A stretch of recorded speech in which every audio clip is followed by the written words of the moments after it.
नमस्कार। जयराम जी की उम्मीद है जहाँ होंगे स्वस्थ होंगे, जहाँ रहें सुरक्षित रहें। दोस्तों तबीयत थोड़ी सी गड़बड़ थी, इसलिए नया वीडियो आने में देर हो गई। लोग कहते हैं, कई जगह लिखा भी है, कई बुद्धिजीवी भी बोलते हैं कि जो देश की जो आत्मा है, हमारे हिंदुस्तान की, हमारे भारतवर्ष की जो आत्मा है वो गाँवों में रहती है।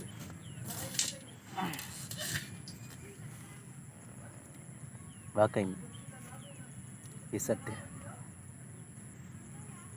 इस भारतवर्ष की जो आत्मा है गाँवों में ही रहती है। बहुत से लोगों को मैंने देखा है कि अगर उनसे बोल दो कि भैया फलाना गाँव, अगर वो शहर में रहते तो उनको बड़ा बुरा लगता है कि नहीं यार, गाँव नहीं शहर, वो शहर में आने लगा।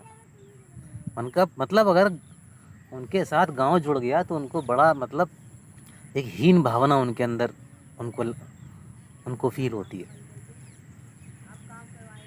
और कहने वाले भी जो कहते हैं कि फलाने गांव से है, अरे भैया कौन गांव, ऐसा नहीं है।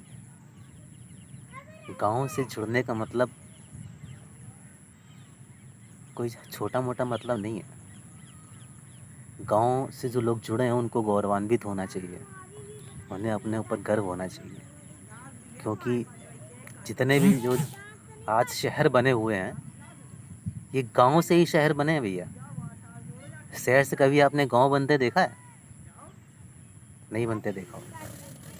जितने भी शहर, जितने भी विकसित जगहें हैं वो सब जो है भैया पहले गांव थे, इसके बाद वो शहर बने।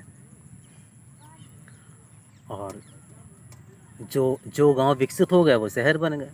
जो भी ग्रामीण क्षेत्र थे, गवर्नमेंट विकास किया, सड़कें बनवाई, वहाँ का विकास किया, मार्केट बनी, फिर वो संसाधन जुड़ते गए, वो रोडों से जो जुड़ते गए, जो ग्रामीण क्षेत्र वो शहर बनते गए। तो भैया गांव से शहर बने। और वाकई गांव का जो कल्चर है, अच्छा हमारा जन्म जो है, जन्म गांव में हुआ, पले बड़े शहर में। तो पिताजी जब गर्मियों की छुट्टी होती थी तो पिताजी हमारे कहते थे जाओ बेटा गांव में रह के आओ। हम लोग भी मतलब बड़े ही उत्साहित रहते थे कि हाँ छुट्टी आ रही तो दादी और नानी के यहाँ जाने को मिलेगा। भैया जात रहन, फिर पहले दादी के यहाँ जात रहन, फिर दादी के यहाँ से फिर नानी के यहाँ जात रहन। दोनों परिवारों में रहते थे, ननिहाल में रहते थे, ददियाल में रहते थे, क्योंकि ननिहाल ददियाल हमारा पास में ही था। तो बहुत आनंद आता था, काफ़ी कुछ सीखने को मिलता था, वहाँ का कल्चर जानने को मिलता था, और बहुत सी ऐसी चीज़ें हैं जो आज के बच्चों को नहीं पता है, हमारी उम्र के लोगों को नहीं पता है। तो अगर जो जितने लोग बोलते हैं ना कि हमारा गांव नहीं है, हम तो शहर में पले बढ़े हैं, या तो वो अज्ञानी ही या वो झूठ बोल रहे हैं। सबका गांव है, सब लोग गांव से आके शहर में बढ़े हैं, पले बढ़े हैं, शहर में बसे हैं, या जिस गांव में रहते थे वो बाद में वो शहर बन गए।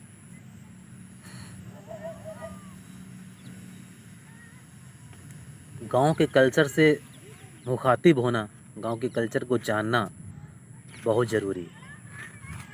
अगर वाकई आपका गांव नहीं है तो अपने किसी रिलेटिव के गांव, रिश्तेदार के गांव, या आपके किसी मित्र का अगर गांव है तो आप ज़रूर वहाँ जाएं, अपने बच्चों को भी ले जाएं, वहाँ के कल्चर के बारे में उनको दिखाएं, बताएं कि ये ऐसे होता है, ये ऐसे होता है बेटा, है ना। अरे हमारे पड़ोस में जो न यादव जी रहा थे तो उनका गैया भैंसन का काम है, और दूसरे हाथ में एक और रहते हैं हमारे भाई साहब, उनके बच्चे बड़े बड़े हमारे सामने बड़े बड़े हुए, और उनको आज भी नहीं, एक दिन लड़का निकला रोटी खिलाने के लिए हमारे, क्योंकि परंपरा है कि भाई हिंदू धर्म में पहली रोटी जो होती गाय की होती है। तो वो निकला, बोला चाचा वो इसमें गैया कौन है भैंसिया कौन है? तुमने बताया कि भैया ये गैया है, इसको रोटी खिला दो। तो उसको ये नहीं पता था कि गैया क्या होती है, भैंसिया क्या होती है। तो वही अपने बच्चों को गांव के कल्चर से इतना तो सिखाई दीजिए कि गैया किसको कहते हैं, भैंसिया किसको कहते हैं, इतना तो अंतर उनको आना ही चाहिए, हैं? पता चला कल को बच्चों ने देख लिया इतना बड़ा गोबर का, तो उसकी फ़ोटो ही खींच रहे हैं, तो बेवकूफ़ी हुई ना सरासर। तो घर का गांव नहीं है आपका, तो बच्चों को गांव ले जाएं और गांव के कल्चर से उनको उनका परिचय करवाएं, उनको दिखाएं। हम लोग जब गांव जाते थे तो बहुत जल्दी जो है नींद खुल जाती थी सुबह। क्यों? क्योंकि सुबह हमारी बड़ी माता जी, हमारी चाची, हमारी ताई, हमारी दादी जो है सुबह वो चक्की की जो आवाज़ होती है, क्योंकि पहले घरों में वो चक्की का आटा ही खाते थे हम लोग, तो वो चक्की की आवाज़ से हम लोग जग जाते थे, सोचते ये क्या हो रहा है। तो जाके देखते थे तो हमारी ताई जी जो है चक्की चला रही होती थी, उसी का पिसा हम लोग आटा खाते थे। फिर सुबह उठते थे तो जंगल जाना होता था, क्योंकि घरों में व्यवस्था थी नहीं उस समय, तो जंगल जाना होता था। तो जंगल जाते थे तो देखते थे यार अरे बबूल का पेड़ ऐसा होता है। गांव में लोग जंगल लोटा लेके इसलिए जाते हैं। वो दौर था, फिर गांव में रहते थे, गांव के खेल खिलौने हो गए, वहाँ का कल्चर हो गया, वहाँ पे किसको कैसे किस नाम से बुलाना है, किसके पैर छूने, किसको नमस्ते करना है, ये सब किसका कैसे अभिवादन करना है, ये सब गांव में जाके आदमी बच्चा सीखता है।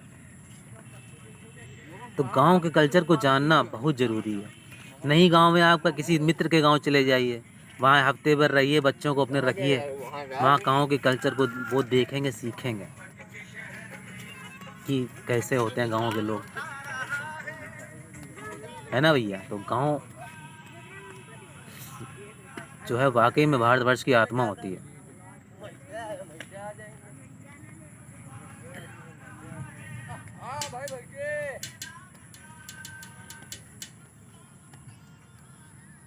बाकी बताने को तो बहुत कुछ है, लेकिन वीडियो बड़ी लंबी हो जाएगी। बस इतना ही कहना चाहेंगे कि हमारी जो नई पीढ़ी है गांव को जाने, गांव को समझे, गांव के कल्चर को समझे, बड़े बूढ़ों का आदर सम्मान कैसे करते हैं इस चीज़ को जाने। बस इतना ही कहना है। और कैसे गांव के लोग सरवाइव करते हैं। गांव का जीवन भी कोई सरल जीवन नहीं है। बहुत हम लोग गांव जाते थे तो खेती बाड़ी का काम चल रहा होता था, तो हमारे ताऊ जी कहते थे चलो बेटा, तो हम लोग जाते थे, देखते थे, देखने में सब सरल लगता था, बेटा चलो इसमें लग जाओ, लग जाते थे। भैया हालत ख़राब हो जाती थी। लेकिन हाँ, गांव में रहे, गांव को जाना, है ना, तो मतलब एक बहुत ही बड़ा जीवन का अनुभव था। और हमारे बच्चों को ये सब चीज़ों की जानकारी होनी चाहिए, ये आवश्यक है। वो अपने बच्चों को क्या बताएंगे आगे कि गांव कैसा होता है, उनको पता ही नहीं है। बस जहाँ पे खेत हैं, खलिहान है, पेड़ पौधे, बस वही गाँव है। नहीं, वो जो गांव का कल्चर है, जो आज हम विकसित कल्चर में हैं, वो गांव के कल्चर से ही ये विकसित हुआ है।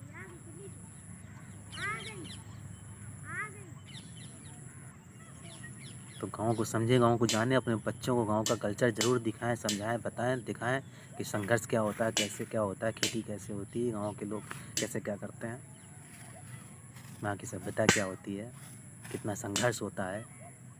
गांव के बारे में बच्चों को अवश्य बताएं, दिखाएं। उनको हो सके तो उनको उसका फील भी कराएं, उनको रखें वहाँ जाके 2-4-10 दिन, दिखाएं, उनको घुमाएं फिराएं, थोड़ा काम वाम लें। ठीक है, जीवन के लिए बहुत आवश्यक है। जय राम।